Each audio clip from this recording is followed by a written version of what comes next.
Lagot ka sa akin pag inaputan kita! Magdamit ka muna bago mo siya habulin. Sa Meow Sang muli, kaibigan. Ako nga pala si Cody, ang pansamantalang kapalit ni Lupon para sa videong to. Yes, para sa videong to lang dahil medyo kakaiba raw ang script nito. Isuot mo na uli yung damit mo! Hindi ako pwede lumaban sa babaeng nakauban! Sa videong to, iisa-isahin nga natin ang mga eksenang binura o hindi isinama sa Tagalog version ng Flame of Recca. Bagamat hindi pa nga ginagamit noon ang rating o terminong SPG sa Philippine TV, marami-raming ang tinanggal mula sa original version nitong Flame of Recca para lamang maipalabas to sa local TV, lalo na't masasabing mga kabataan nga ang target audience nila nang ipalabas to sa Pilipinas. Pero yun nga, marahil kung hindi nila binura ang mga eksenang matatalakay natin sa videong to, malamang hindi talaga siya papayagang maiere dahil bukod sa tema, may mga eksena talagang maituturing na malaswa para sa iba. Ganito na lang isipin nyo kung hinayaang maipakita yung legendary na laban ni Aira. Tingnan mo nga naman, may nasisilip na ako. Ibig sabihin, may mas malala pang mga eksena ron dahil kinailangan nga nilang tuluyang alisin. Maganda yan. Yep, may mga eksena dito sa Flame of Recca kung saan talagang ipinapakita kung anong nasa likod ng mahiwagang sandata nila. Dilan, tingnan mo yun. Gets mo ba? Alam kong gets mo. At alam ko ring paborito mo talagang panoorin yung laban ni Aira. Tama? Obviously, hindi ko rin pwedeng ipakita rito ang karamihan sa mga eksena na yon. Pero para lamang may ideya kayo kung ano ang mga yon at kung bakit yon hindi pwedeng ipalabas sa TV, iisa-isahin nga natin sila. Unahin na nga natin ang isa sa mga eksena ng paborito mong miyembro ng Hokage na si Aira. Hello! Over here! Patapos ibigay ni Emma sa kanya ang Fujin, nawalan nga siya ng kontrol sa sarili na naging dahilan para kailanganin nilang maglaban ni Recca. Pagmasdan mo maputi, Recca! Sa huli, napilitang gamitin ni Recca ang apoy niya upang mailigtas si Aira na nababalot ng ipo-ipo. Bagay na humantong naman sa pagkakasunog ng buong uniform ni Aira.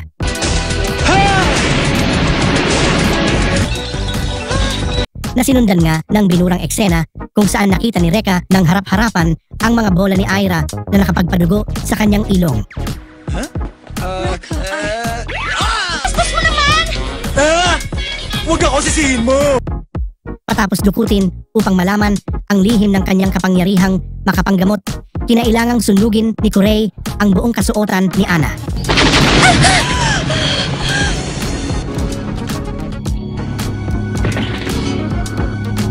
Dahilan para mabunyag ang kanyang ano at ano.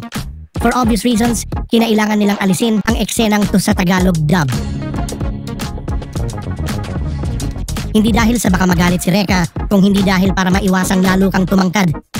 Joking aside, masasabing mild pa nga yan kung ikukumpara sa sumunod na eksena na may kinalaman kay Ana. Bali sa binurang eksenang to, ipinakita ngang kinukuryente ang walang kahit anong suot na prinsesa ni Recca. I love that sound. It gives me goosebumps.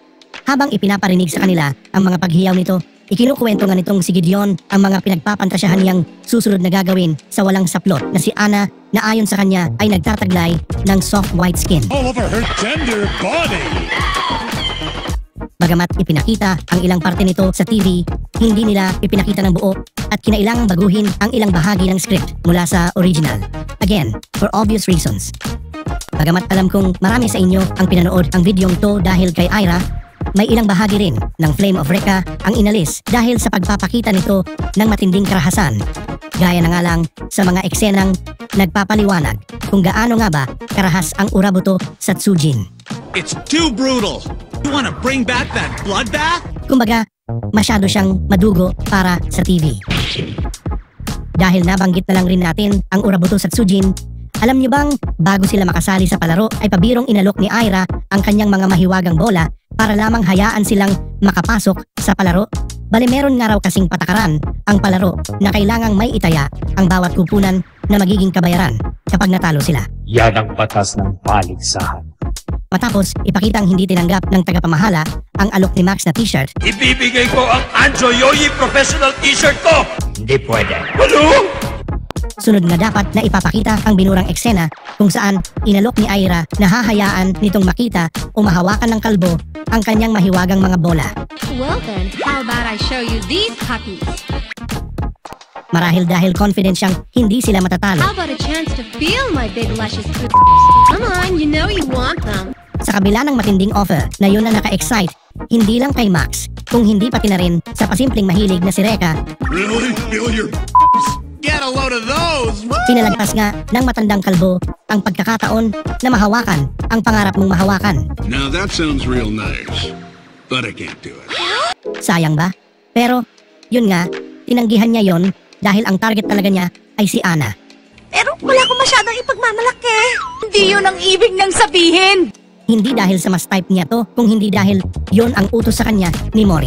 Si Mori, na sa isa ring binurang eksena, ay pinagtawanan nila Reka matapos nila tong makita at marinig sa kauna-unahang pagkakataon. Goron, you're so cute. Goron, I'm your pet. Anyway, marahil ang isa sa mga parteng may pinakamaraming binura ay ang laban ni Max, laban sa miyembro ng Uruha Auto na si Aki.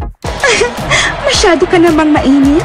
Balik kung si Aira nga ay inalisan ng kasuotan ng mahilig niyang kalaban, itong si Aki ay kusang inalis ang kanyang damit para akitin at linlangin ang kalaban na si Max Domon.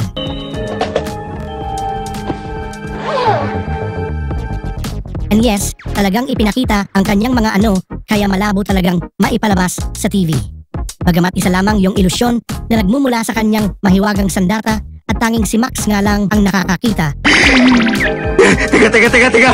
Hindi mo pwede gawin yan. Please don't do that. Sa halos kalahati ng laban ay wala ngang suot tong si Aki, dahilan para halos kalahati nga rin ng laban ay na-censored o hindi na talaga ipinakita. Stop! Stop! Oh no! Come on, big guy, and have a look at what you're missing. Kung nagtataka kayo kung bakit nagagalit itong si Aira kay Coco nung unang beses tong magpakita sa kanila, yun ay dahil may binurang eksena nga sa pagitan nun kung saan bigla na nga lang sumulpot itong matandang mahilig habang nakapasan at nakadakma sa mga mahiwagang bola ni Aira. What you need is an older man like me. Bagamat sinabi niyang naroon lang siya para payuhan si Aira, Sigurado ko pag yan lang ang pakay mo sa akin. imposibleng hindi niya sinadyang gawin yon sa mismong oras na yun kung saan katatapos lang maligo ng mga kababaihan. Di mo kami maluloko, Master Buten. Magandang araw sa inyo.